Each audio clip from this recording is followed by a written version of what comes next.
Hello guys and welcome back. I'm doing this as a bit of a different video. I'm doing this as a specific category video, i.e. how to change the fluid in the rear diff of a Honda CRV. And I believe it's the HRV, the Honda HRV, like the littler version they do of the CRV. I think it's the same system. It's a dual pump system, DPS. And it's probably one of the best out there for these small. I mean, I've got a RAV4 there. They use a similar-ish idea, but there's a lot more electronics involved. This one that Honda makes, which I'll show you in a second, the rear diff has got absolutely zero electronics. And you won't find that in many cars, let alone modern cars, which is why, for me, I've had them all. I've had Jeeps, I've had Toyotas, I've had Isuzus, the whole lot, which use air and vacuum systems. This system is great. It does have a bit of an issue, which this is, but I'll show you exactly what to do. Now, I've partially done this, and I'm going to tell you to ignore a few things that, like, for instance, I've got a wheel off and stuff.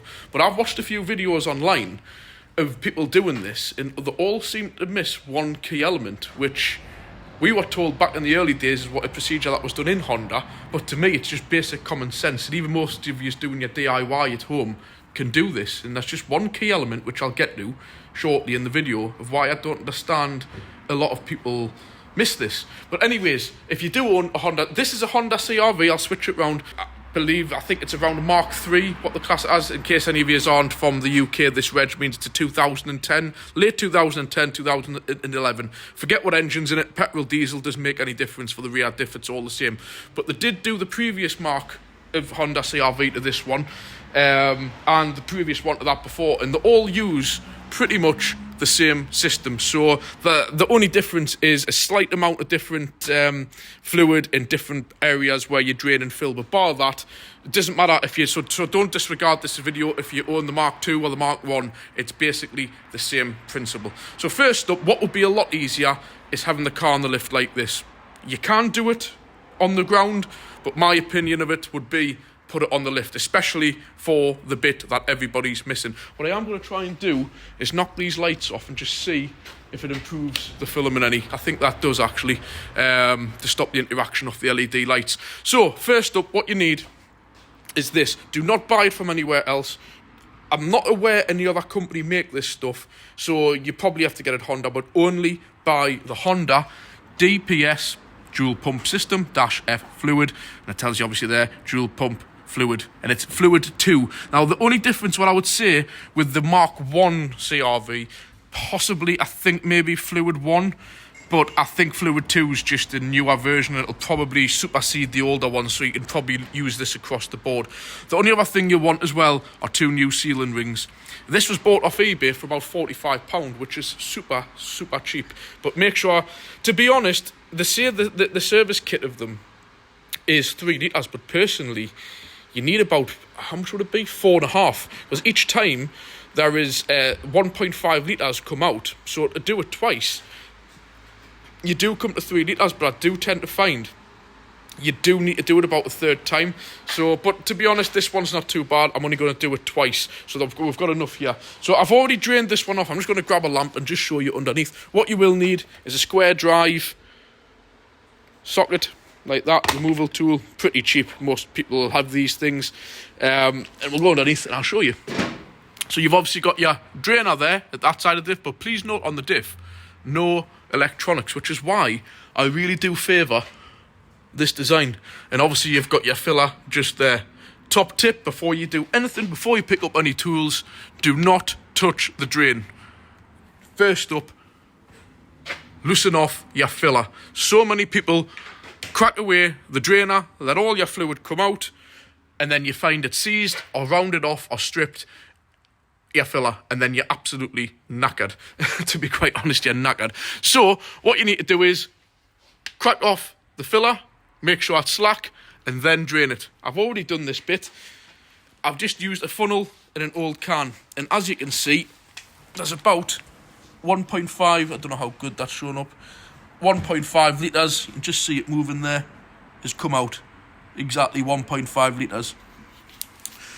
Then what you want to do is fill it up with the fresh fluid. So just don't use your new gaskets, just put in the old seal and nip it up, because bearing in mind this is only going to be for a little while. You know, the car's not even going out on the road. Clearly tight enough so it doesn't leak, like this one is not leaking, and then fill it up. What I use for this, again, I've seen people use all sorts of different little ideas, but all you use, I've got just an old oil can with a big pipe on it, and you just simply, again guys, I'm going to keep this video short, but you just pop it in like that into it and simply flush it in, and that's it. So drain it once, which we've done.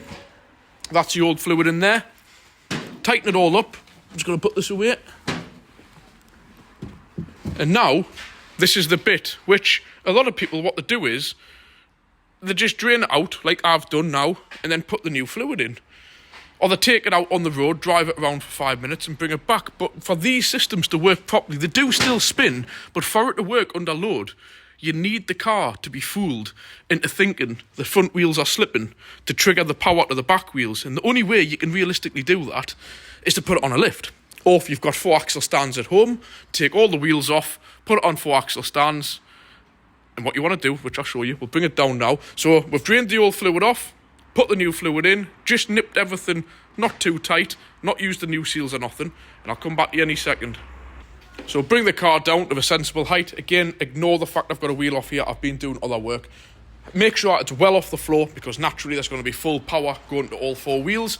And obviously, as a disclaimer, do not touch or go anywhere near the wheels when they're spinning. Any, like, you know, if you're wearing a scarf or something stupid like that, do not touch the wheels, do not go near the wheels. There's a disclaimer. And like I've said, make sure, like I've got it on this lift, a long way off the ground. What I would do if you were using axle stands at home would be take all 4 wheels off and put it on axle stands, just as a bit of a safety element. You really do not want the car, all 4 wheels spinning near the ground on axle stands where it could be unsafe. So personally speaking, you're better off doing it on a lift, or ask somebody to do this job for you.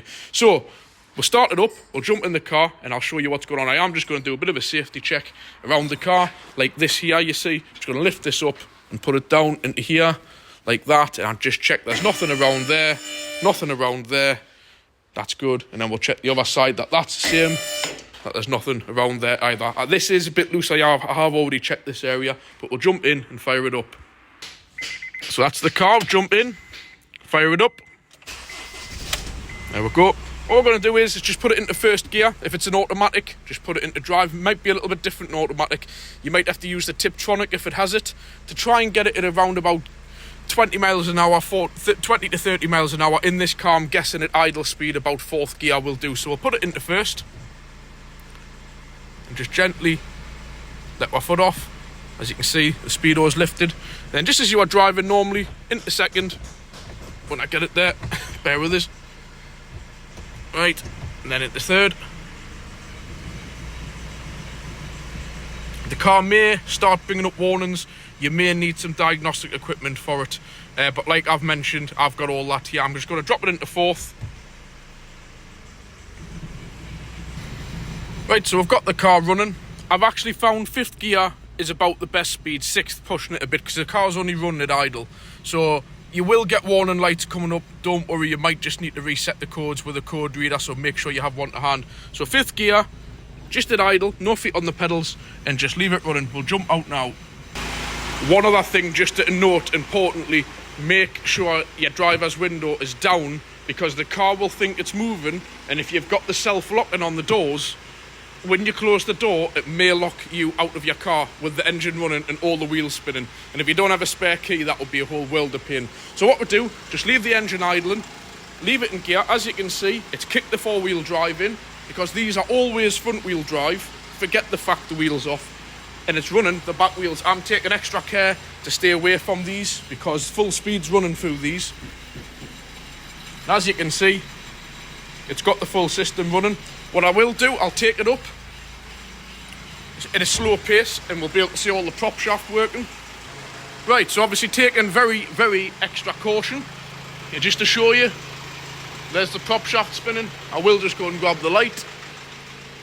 So what you can see, just so you can see it with your own eyes, is the prop shaft doing what it's meant to do, spinning the differential. Clearly I'm not putting my hands or fingers anywhere near that up there.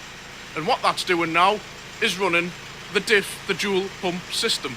Yes, you can take it out on the road, but like I keep telling people, yes, the differential moves, of course, when you're driving, but what it doesn't do is actually make the dual pump system work. So I'm just going to leave this for 15 minutes, running like this. It'll be warming up the oil in there, and then what I'm going to do is drain it out into the container, which we've got just here. So then that'll be 3 litres of old fluid that's come out, and top it up with obviously that's 2 flushes, 1.5 litres each time. Then on the third time, which I've got 2 full ones left, just there. In fact, I think I've got a half in that one, actually, one of them. Yeah, that one. So we'll use 2 of them up, put the new seals on, and that is how you do a proper flush in a drain on the dual pump system on the Honda CRV, HRV, all marks of the CRV at that. And like I've said, the telltale signs what you will have is when you're driving, for instance, just in a yard like this, and you're turning tight turns, you'll feel the wheels locking and creaking and sort of like what you call like lock up, like diff lock up, wind up, what you could class it as. So I would highly recommend doing this every 30,000 mile or every 2 or 3 years. For 45 quid, little bit of your time, it's a cracking job to do. I'm not going to show you the whole process. You'll work your own way out of draining it and filling it, just as long as you follow those simple things. But you do notice on these, when they start this, I've heard people say that they hear like creaking and groaning noises coming from the back end and stuff. All that is because of this fluid. And luckily with these, they're all mechanical. So just let the oil flush through like this, drain it out, do it again, job done. To be fair, you don't really need to do it 3 times. 2 times is enough. Just remember, 3 litres, I'll do it 2 times, but you'll be right on the borderline. If you do anything, if you spill anything or anything like that, you won't have enough left. So I always tend to find I have 1 left from the job before, so that I've got 3 litres plus a little bit left. So that's how we do it. So we'll just leave that is running away, and then we'll drain it. You don't need to see us do that. So for those of you who watch us all the time, thank you very much again. But if you're new to the channel, please consider hitting the like, the subscribe, leave a comment below if there's anything you want to know. But this, you know, what I'm saying is I do all this to help all you guys. A lot of people keep all these things secret, and I don't want to keep secrets. I want to help you out. So the little donations towards the channel all help. There's a link below. Buy me a coffee. Super thanks. If you've just seen this yourself, you know what I'm saying. A couple of quid to help us towards buying a coffee, and that goes a long way. Because if you want a Honda, they won't tell you this. Any of these gearbox specialist places, they'll tell you need new diff. I can guarantee you do this process, unless you've obviously done, like, let it run low on oil or something. This will stop all of the creaking, the diff wind up, the wheels locking up, bearing noises from the back end, all sorts of different things that this can bring up. Even if your car's got none of the symptoms, this one hasn't got any of the symptoms, you should be doing it, I would say, no more than 30,000 mile or 3 years. So even as preventative maintenance, make sure you do it. Catch us all soon, guys. Hope you've enjoyed it.